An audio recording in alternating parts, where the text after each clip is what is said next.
Bonjour maître. Bonjour. Présentez-vous. Je réponds au nom de maître Lucas Wakati Bachan Ferdinand. Je suis le notable, un des notables d'Artillerie Fluide. Maître, pourquoi vous soutenez cette marche organisée aujourd'hui? Soutenir, c'est un peu trop dire, participer à la marche, parce que la marche a compté la marche de paix. Et personne ne peut s'opposer à une marche qui va dans la direction de ramener la paix. Donc vous ne soutenez pas? Je dis bien, j'ai participé à la marche de paix et que personne ne peut ne pas la soutenir. Personne ne peut s'opposer à la paix. C'est pourquoi je suis présent ici. J'étais parmi les participants à cette marche-là. Alors comment vous analysez la présence du M23 à Uvira actuellement? Le M23, disons là c'est M23, est un nouveau mouvement parmi tant d'autres qui ont existé dans ce pays. Et que bon, par rapport au gouvernement, ce mouvement a conquis une partie du pays, y compris la ville d'Uvira qui est conquise aujourd'hui. Depuis 60, depuis 1960 jusqu'à aujourd'hui, nous avons connu beaucoup de mouvements, beaucoup de rébellions. J'en ai parlé hier dans la réunion, hier dans la réunion avec les cadres des mouvements AFC M23. J'ai posé la question clé de savoir quelle c'est la différence qui nous amène par rapport à toutes les rébellions qu'on a connues dans ce pays. On a connu beaucoup. Toutes ces rébellions ne prônent que le développement, l'unité, la cohésion sociale, la bonne gouvernance, le changement, tout ça. J'ai posé la question, quelle différence qu'il y a entre vous et ce mouvement-là? Et j'ai eu une réponse très claire à ce sujet. Quelle était cette réponse? Un de cadres qui intervenait a dit ceci, que lorsque l'homme sur la terre a commis des erreurs, c'est sur base de ces erreurs-là qu'il peut corriger et avancer de l'avant. J'ai bien compris. Et à la fin des comptes, je lui ai posé la question.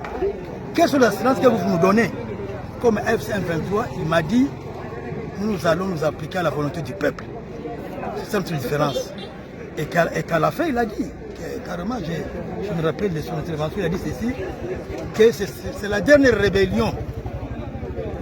Alors j'ai dit, il a même juré que c'était la dernière. Et vous particulièrement, vous êtes convaincu de ces réponses? Être convaincu, oui et non. Oui et non parce que les rébellions passées nous ont déçus. On s'est limité au concept. Attendons voir. Mais ce que je dis ici en tant que notable, nous n'avons pas besoin, nous comme population, des affrontements entre les factions rebelles ou le gouvernement. Nous disons non. Nous ne sommes pas pour ce qu'on appelle contre-offensive, nous disons non. Au prix de la paix et de l'amour envers la population que nous sommes, que cette histoire avec le comité international qui attise le fait, parce qu'il y a les minéraux qui sont à la base de tout ceci. Nous mourons dans notre pays à cause de nos richesses.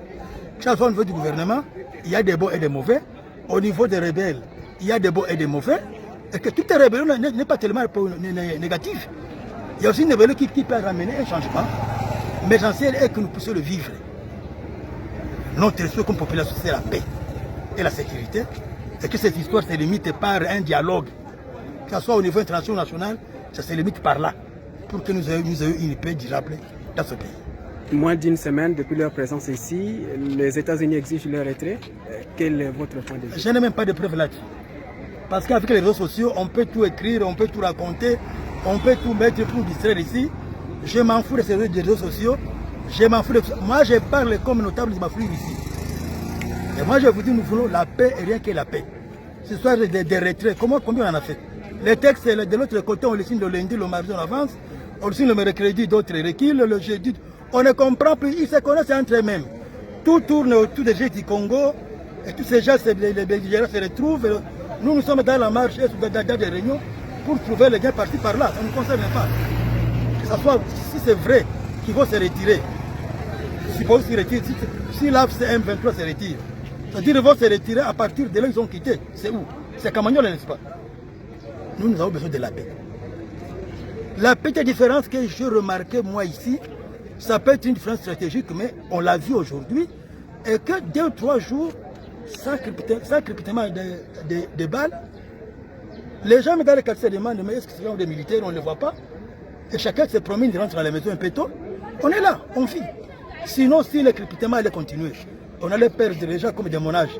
J'allais mourir dans la maison, dans la chambre, par dépression et tout ça, ainsi de suite. Mais la PTP est là. Vous ne voulez pas qu'on parle de positivité?